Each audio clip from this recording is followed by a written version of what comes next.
Dear students, we've been discussing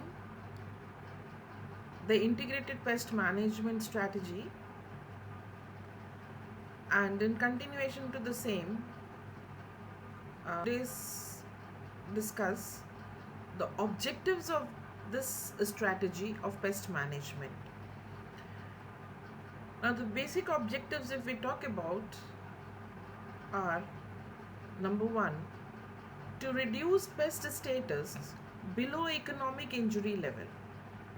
Complete elimination of pest is not the objective. See, whenever we try to use a management or control methodology, uh, actually our aim should be that the any organism does not become extinct, is not washed off completely from the population, because if we lose, then this is actually the wealth of the globe, the animal wealth on the earth.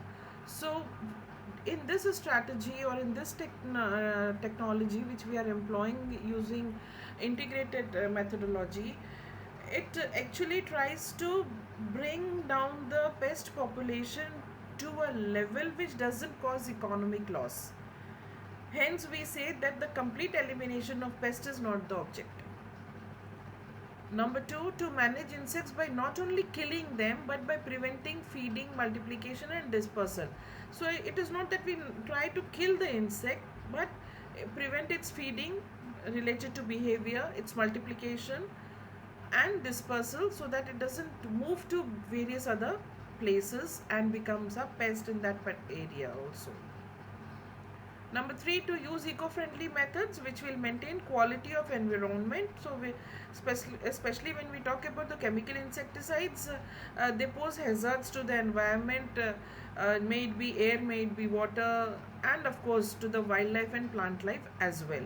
So, the objective of this integrated pest management strategy is, it is eco-friendly comparatively, because the methods which are used to or incorporated in this technology are not chemicals which pose hazards to the environment. To make maximum use of natural mortality factors, apply control measures only when needed. So this is very important, only when needed, to use component in sustainable crop production. Now, there are certain requirements which are essential for the successful pest management program, and these are: number one, correct identification of insect pest.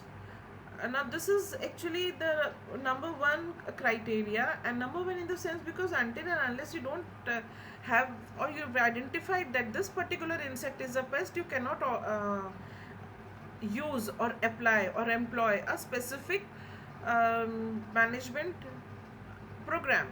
So the first thing and the foremost thing is to correctly identify this is the pest insect, and this is the insect which we need to control or manage below the economic threshold. Number two, life history and behavior of the pest.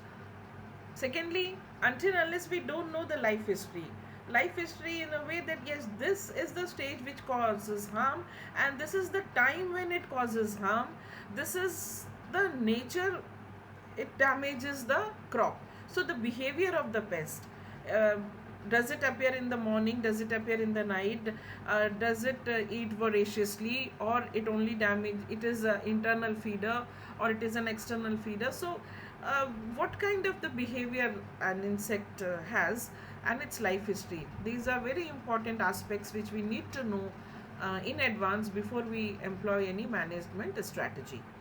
Natural enemies and weather factors affecting pest population. So these are the natural enemies, because if once we are going to employ the biological control along with other methods in the integrated program, so we need to know these are the natural enemies, these are already present in the population, or these need to be introduced from somewhere, or these need to be only help to multiply and augment in that particular area. Pest surveillance will provide all these above data. So pest surveillance is the main criteria. We need to surveillance the pest for all these things. pest forecasting and predicting pest outbreak, finding out ETL for each pest in a crop, that is economic threshold level, need and timing of control measure, that is for decision making, when is it actually needed, which is the time when we should apply this control measure, selection of suitable methods of control. So now because we are using an integrated pest management strategy, so more than one method is employed. So which methods are the most suitable, best fitted, which should be employed for against that particular insect pest which we consider, yes, now this is a pest, so these methods are the most suitable ones. Analysis of cost benefit and benefit risk of each control measure, this is always of importance and significance, specifically when we talk about our country, because cost factor uh, affects the farmer, its suitability. Farmers awareness and participation, so farmers should be made well aware of this program, and they should also equally participate and respond that yes, we will use this program as suggested by the workers in this field. Government support and consumer awareness on use of pesticide free products. Host plant resistance includes the antizoonoses, antibiosis, and tolerance, because the host plant resistance is in relation to all these things. So antizoonosis operates by disrupting normal insect behavior, whereas antibiosis adversely affects the pest physiological process, thereby impairing insect survival, development, and behavior. The third is the mechanical method of pest control. We have dealt this in details, which include the hand destruction method or hand picking, exclusion by screens and barriers, trapping, suction devices, collecting machines, crushing and grinding. So any of these methods along with the other methods can be employed during the integrated pest management control program. Tools or components of integrated pest management. Now, these are the various methods which generally are opted in the integrated pest management strategy.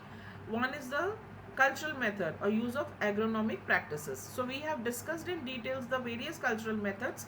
Just highlighting and giving the heads are crop rotation, crop refuse destruction, tillage of soil, variation in time of planting or harvesting, pruning or thinning, fertilizer management, water management, intercropping, trap crops. So all these methods we have dealt with under cultural control methods, and any of these or more than one of these can be simultaneously used during the integrated pest management technique or management technology. Physical methods, heat, cold, energy, like the light trap, irradiation, light regulation, sound, and other biological methods like protection and encouragement of any introduction, artificial increase, and colonizing specific parasitoids and predators. So NE here means natural enemies. Pathogens on insects like virus, bacteria, fungi, and protozoa, use of botanicals like neem, pongum, etc. So these are the methods which in totality, like the physical methods, the cultural methods, the biological methods, any of these or more than one of these are employed together in an integrated form during the IPM strategy. Chemical methods, attractants, repellents, insecticides like the organochlorines or organophosphates, carbamates, pyrethroids, insect growth inhibitors, and chemosterilants. We haven't dealt in details as yet the chemical methods of insect pest control, but yes, they are, if you besides the third point, that is insecticides, which basically kill the insect, the other chemical names which are methods which have been named here, that is attractants, repellents, insect growth inhibitors, and chemosterilants, they do not necessarily kill the insect, but they are agents which bring the population to a controllable limit, manageable limit. So but we will be discussing these in details in the forthcoming lectures. Right now these are certain methods which are opted simultaneously along with some other methods during the IPM method or IPM employment. Behavioral methods, that is use of pheromones and allelochemics. Genetic or biotechnology methods, that is release of genetically incompatible or sterile pests, transgenic plant. Regulatory or legal method, which we have already dealt with in detail, that is plant or animal quarantine and eradication and the suppression programs. Thank you. So these are the various objectives and how these uh, method are employed, or the tools which are used during the integrated pest management.